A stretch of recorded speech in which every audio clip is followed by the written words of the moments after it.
to the Muslim Viewpoint, a new video podcast series powered by the nonprofit national media platform American Muslim Today. I'm your host, Maya Gayler, and today I spoke to the award-winning children's author, Aya Khalil, about her perspective as a Muslim female writer and the inspiration behind her books that are focused on diversity and acceptance. Thank you again for joining us today, Aya Khalil. So just first question, what has inspired you to transform from being a journalist to writing children's books? It's still writing, but it's a very different kind of writing. So just tell us about that journey. Yeah, absolutely. So that is a really good question. Um, so I did start out writing for adults. I have a background in journalism and English, communication. So I did start writing out for a while in the journalism field, which I really enjoyed. And then a few years after that, after having my own kids, I just really noticed a lack of Arab and Muslim representation in children's books. So I shifted a little bit. So I am still telling stories because that was really my main goal when I was writing for newspapers and magazines.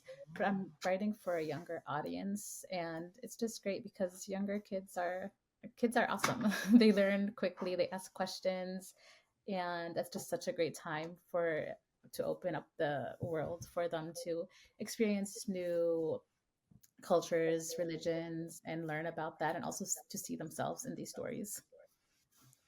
Right. And so, as you mentioned, this lack of positive Muslim and Arab stories in children's literature. So, how has your works, your writings, helped to fill that gap and be that positive representation or just that representation in general? Yeah, so again, we're so underrepresented in children's literature. So my first book came out in 2020, and it was really the first time I had seen, well, when my book came out, it was one of the first, if not the first picture book that I have read, I guess, that was written by an Arab. There were picture books out there that maybe were written about Arabs or about immigrants.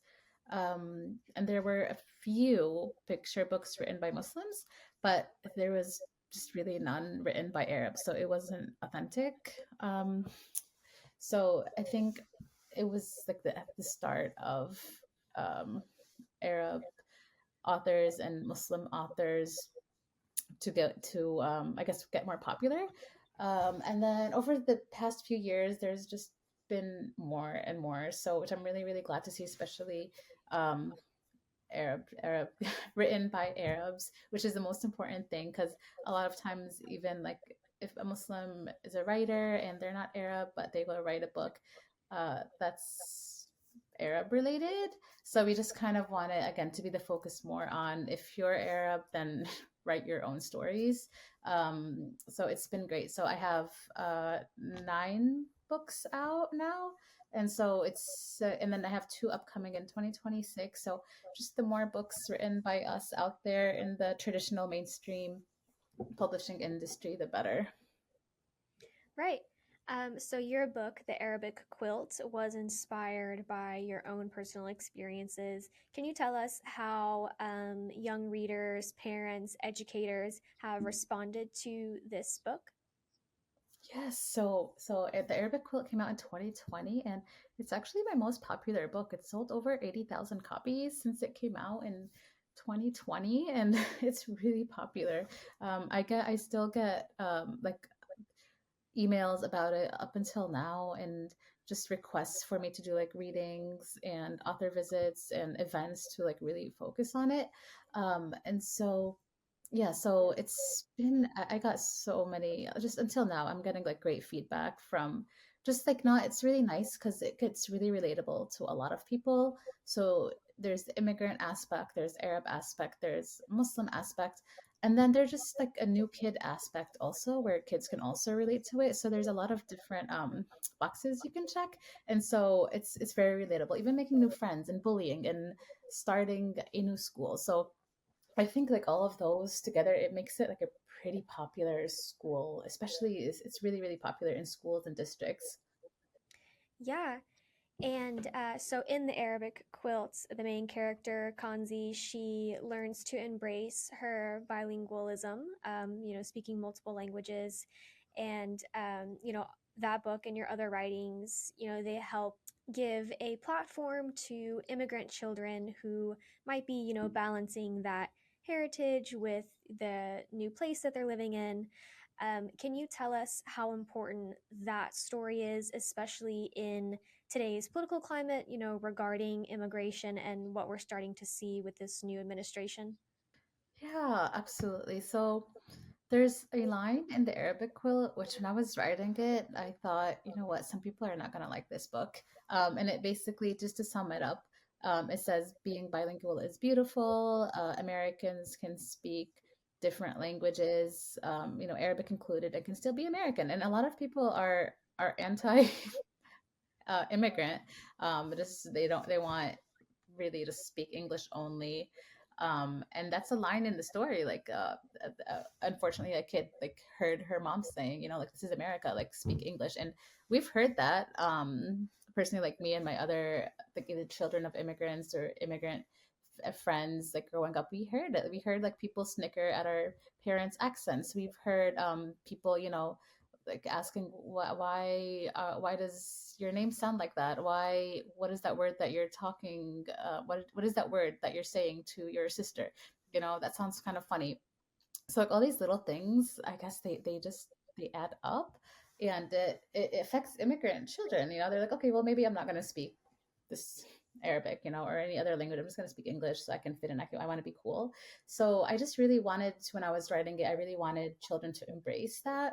Um, Second language, or if it's their first language, and to it's just like a powerful tool in your life. And when you grow up, it's so powerful having to speak different languages, and that's pretty worldwide too. I mean, most of the world, it's just being bilingual or trilingual, speaking different languages is just the norm.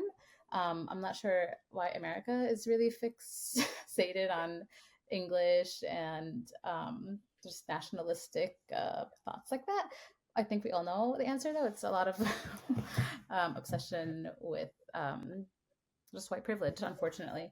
Um, so yeah, I just hope that again it makes just immigrant children feel empowered, Arab children and Muslim children and other children to just kind of get a glimpse into our world and realize that being an immigrant or a child of immigrant, it has its own challenges, but also um, it it's they can be the heroes of their own stories. And as a children's author, I'm sure your books are read in many classrooms, and you have even highlighted the fact that teachers play a part in fostering an inclusive environment. So, what advice would you have to educators looking to create that more welcoming classroom? Yeah, great question. So I offer educators guides, like free educator guides on my website, and I've seen a lot of other teachers who have created like lesson plans and guides, and they use it a lot, and they talk a lot about the relationship, for example, between Kenzie and Molly, because Molly was just not accepting Kenzie at all. Again, and that starts again from the family, unfortunately, and what they see and what they hear. So maybe she has never had that friend. And so I guess encouraging just friendship in the classroom with kids that they typically might not be friends with, just encouraging kids to play with other people, with other kids, even if it might not seem like they're very similar, they might find some um, commonalities between them. And yeah, asking questions. I feel like this book should really spark questions and discussions in the classroom about immigration, about acceptance. Why are people more accepted than others? How do you like the feelings? How did Kenzie feel? Like, how would you feel? So I feel like I really like it when teachers tell me, yeah, we talk a lot about the book after we read it, and the kids expressed their thoughts and their feelings. So I really hope that teachers do that and validate their feelings too after they read it. Yeah. And more to you as an author, can you tell us if you have faced any challenges or barriers when it has come to being a Arab Muslim woman author? Can you tell us about if you've had to face any negativity? I feel like yeah, there's a few. Obviously, like this industry is really, really, really hard to break into, and even when you do break into it, it's still really there's a lot of challenges. You have to like be careful about being tokenized, and for just to make sure that like publishers and editors and agents and everybody, and even like when we get invited, to make sure that you're not tokenized, that they're not going to say, okay, well, we checked off our diversity checklist. We now have a Muslim author, and that's it. We just want it to be like continuous. Like, how are we supporting Muslim authors? How are we supporting Arab authors and marginalized authors? Um, are we really supporting them? Are we supporting their work and working hard to publish their books and to market their books and publicity and all that to like really really do that? Because I've heard like a lot like of horror stories of like authors who are marginalized and they get like no support from publishers. I have really supportive publishers, which is really great, and editors. But yeah, I have I've sometimes noticed like there's that like tokenized like moments where there's like an event that I have faced, been to or invited to, and also just like constantly being asked to like being on a panel, for example, or at a conference or something, and just talk about my diversity as an author, because there's so much more. Like I can talk about other things too, not just that. It's like I can talk about craft and picture book writing. Like I have a lot of experience in marketing and publicity and all of that. So that's also another challenge. Like, hey, yeah, it's cool to talk about the diversity too, but there's what's beneath that. Like there's so much more that I can talk about as an author. Yeah. And I believe it was last year, end of last year, or in the fall, you had published a work titled, it was something about banned books, party for Yeah, banned yeah, yeah. books. The Great Banned Book Um, Space. It's a long yes, title. yes. So, can you tell us about this initiative? Why was that an important thing for you to publish, and what do you hope people learn from that? Yeah, of course. And I should have mentioned this actually when we talked about the challenges. Because, yeah, again, book bans is a hot topic, but it's not something new. And so, unfortunately, the Arabic quilt, it was banned in 2021, I believe, in a Oh, okay. district in Pennsylvania called York District and Central York District, sorry. And so it was on the banned list. It was challenged. It was taken off the shelves, unfortunately, and the students protested there. They did a really really good job. So shout out to those students who like they continuously protested. They wrote letters. They bought more of like the Arabic quilt and a bunch of other books that were banned. And so at that time, I was talking to my editor about like writing another book for them, and I was like, oh, you know what? I might write about this topic because it's an important topic. Like kids, even kids, like they hear about the word band. Like, what does that mean? And so that's when I wrote it, and it came out in 2023. I think it was like yeah, in the early fall or late summer of 2023. And it's like loosely based on the Arabic quilt being banned, and then fortunately the students did really good and the ban was reversed, and so the book has a happy ending, which is really nice, but it's not always that easy. So it is a fiction book, but it's not always easy. A lot of times the books don't go back on the shelves, but it's also again another great discussion to have with children, especially older children. And why are books being banned? Like, is it fair to ban a book that you don't like but other kids like? If your parents don't want you to read a book, that's fine, that's between you and your family, but to ban a book for every single person, like, is that fair? So I talk to students a lot also about that during my author visits, and they think it's really absurd to just censor like authors and books like that. Right. Do you still mentor for We Need Diverse Books? Yeah, so my mentorship for that just ended just at the end of the year. Mm, and I had a great mentee, but I also like throughout the year I will sometimes like do like other mentorships, mm. which I really enjoy. I really, really enjoy mentoring aspiring authors. Yes, and you co-founded, is it Kid Lit and Color? Yes, so I love Put in Color. Yeah. I'm a co-founder, so me and the other co-founder, Kirsty Maivet, we co-founded it in, I think, 2020. So it was right before my book came out, or maybe afterwards. I can't remember. But yeah, we noticed like a lack of support, I guess, for especially debut authors at the time, Mm. who were BIPOC or Indigenous. So we both created this group. It's really great. And now we focus more on amplifying diverse voices, again, um, BIPOC or Indigenous voices. So we do like interviews, essays. So again, we just want to like amplify these stories who historically have been just underrepresented in the industry. Yeah. And it's still, they're And still we're still underrepresented too. yes, yes, of course, yeah. And why is that so important to have these initiatives where, you're teaching kids that they shouldn't just be in literature, like you said, to be diverse, but because, we all deserve to be storytellers if that's what we want to do. So, why are these initiatives so important for these communities? So it's really important because the industry is like the majority is white. And so a lot of times like the authors and illustrators, they don't face a lot of issues that we face. For example, like different micro, I know it's called microaggressions, but they should be called Mhm. macroaggressions in the industry.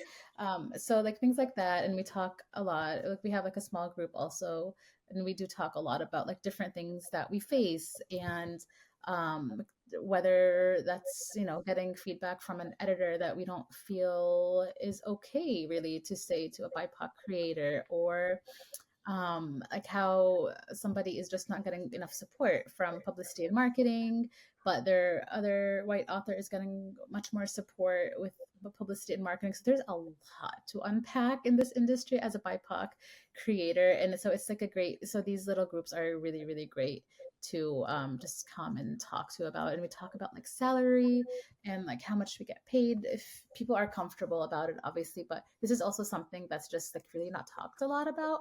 And then like sometimes you'll find out, oh wow, like white authors get paid more than BIPOC, so we should really talk, we should demand more. So there's all of these reasons are really great reasons to have these support groups for us. And just my last question, can you tell us about any new books or projects you might be currently working on, and what kind of message they might have for us? Yeah, so I'm really excited. So I have two upcoming books. One is about Ramadan, and that's coming out next year. So like around this time.